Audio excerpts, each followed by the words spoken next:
Wondering whether a narcissist loves you is the wrong type of question. Are you getting your needs met? And if not, how is that affecting you and your self-esteem? And what can you do about it?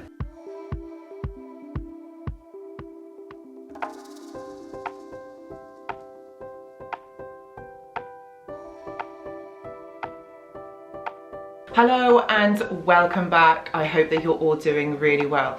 So you guys are here because you want to know how to make a relationship work with a narcissist. And I can totally understand why you would want to know this. And you're not alone. There are people who really do want to know where and why this happens. So we're going to talk about this in the video. Anyone who has been in a relationship wonders whether they are loved, and especially in these toxic relationships you're going to think about this or wonder this even more so. The reason for this is the over-the-top intense way that the relationship starts, in which time passes and the relationship seems to lose momentum. So what happens? You are often left kind of like questioning their feelings towards you.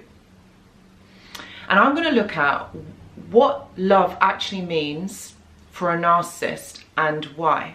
So narcissists do seem to be quite passionate at the early stages of the relationship, but this type of passion and motivation for the relationship is always kind of like directed at our own projections, all right?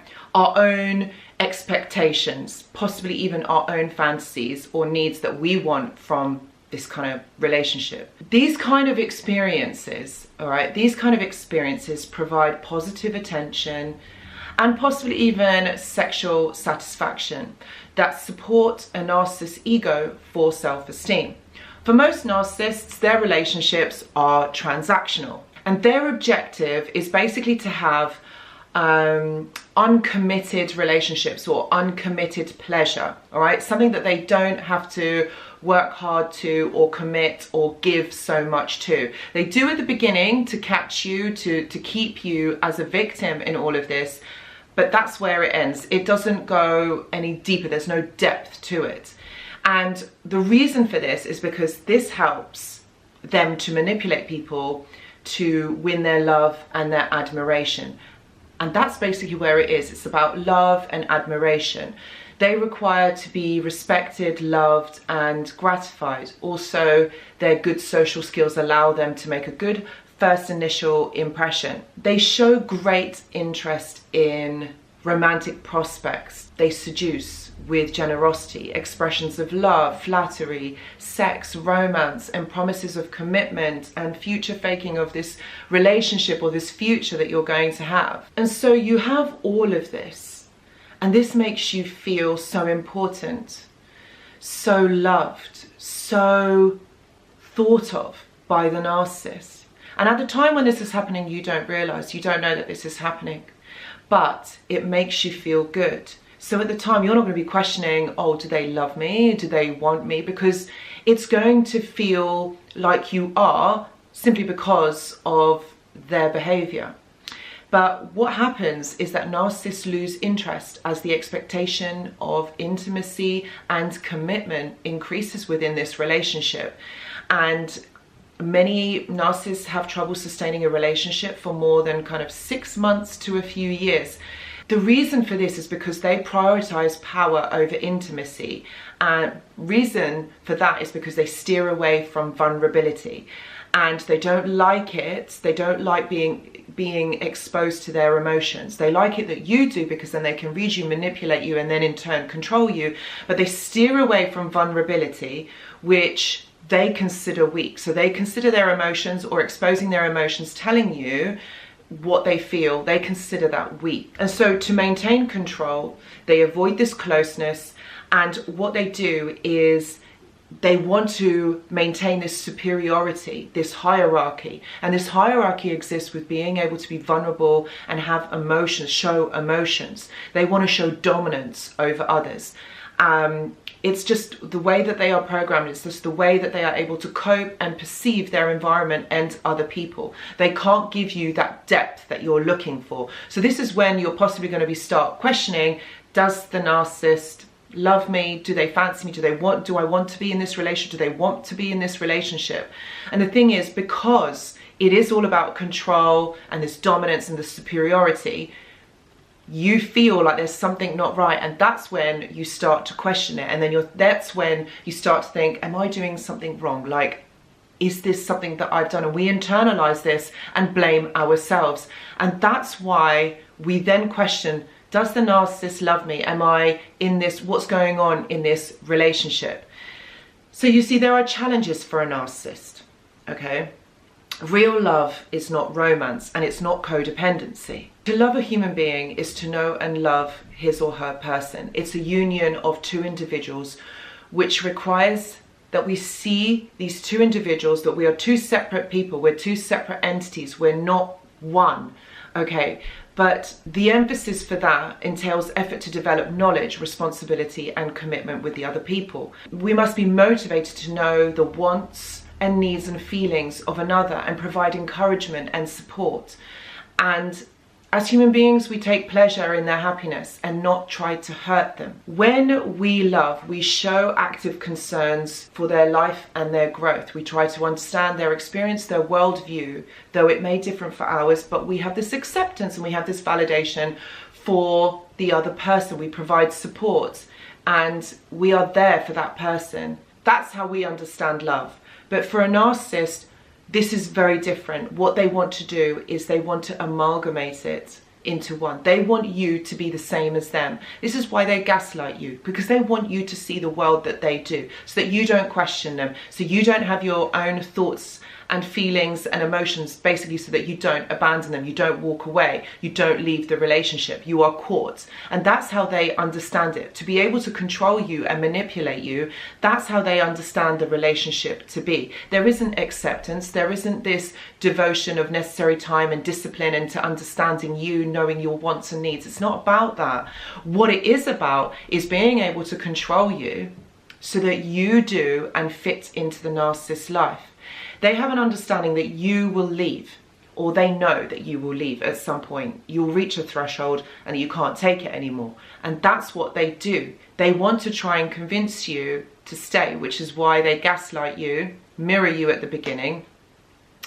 But you see, narcissists aren't motivated to really know and understand others. They're very much concerned with themselves. They see themselves as superior because they don't have the brain space to be able to think about others, or the empathy to be able to think about others and put themselves in somebody else's shoes. Narcissists have several hurdles to loving.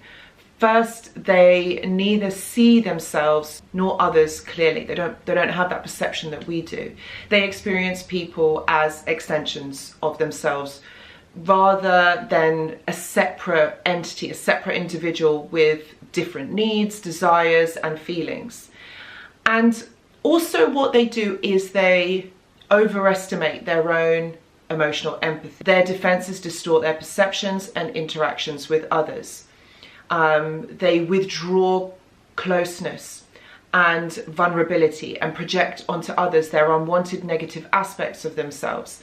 And they use denial, entitlement, abuse, including blame and criticism and aggression, to basically push away the shame that they feel. Because if they feel like you are getting too close to them, then they're going to push you away. They don't want to let you in. They don't want you to be close. They'll put you down, okay, in an attempt to basically destroy you, in order to sustain their illusion of perfection. So it's very much a competition. This impairs the narcissist's ability to really see you, to really place themselves in your life in a safe way.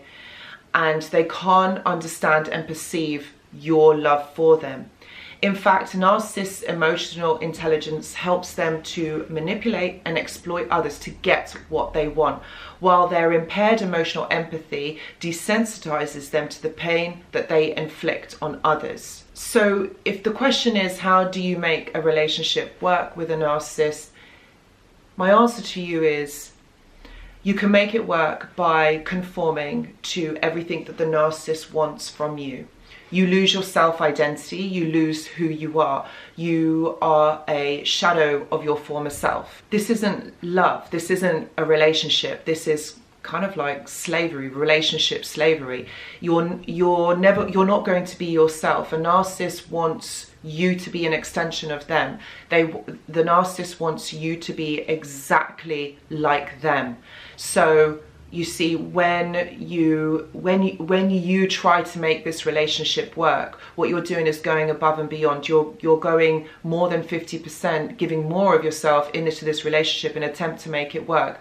But it isn't about that. It isn't about you giving more or you providing more. It's not about that. This is about understanding that your needs need to be met. You have desires and wants and needs that are not being met by the other person. It's not selfish to have them. It is very natural and very normal. You satisfy their needs, their wants. You're quite understanding to that, but they are not to you. And so you see, this is the issue that remains here.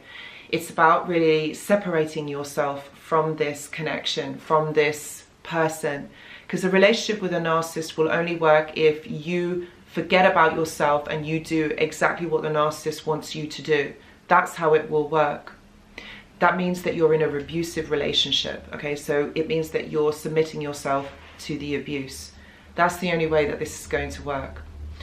So, my friends, I really hope that this has helped to give you a little bit more scope into how or what is going on and what a narcissist expects of you in a relationship and how these things don't ever really work out. You know, out of all the time that I've been doing or working with narcissistic abuse victims, I have never known or ever heard of just one successful narcissistic relationship. It doesn't exist. And I can firmly say that with the hand on my heart, it doesn't exist. There isn't a successful outcome ever. So no matter how much time, effort, energy you put into it, it's never going to work. So guys, I really hope this video has helped. And if you are someone who has experienced this or is having these kind of thoughts, know that I do offer one-to-one sessions, or you can join the journal club. All the details are in the description box below. Thank you so much for watching, and I will see you in the next video. Goodbye.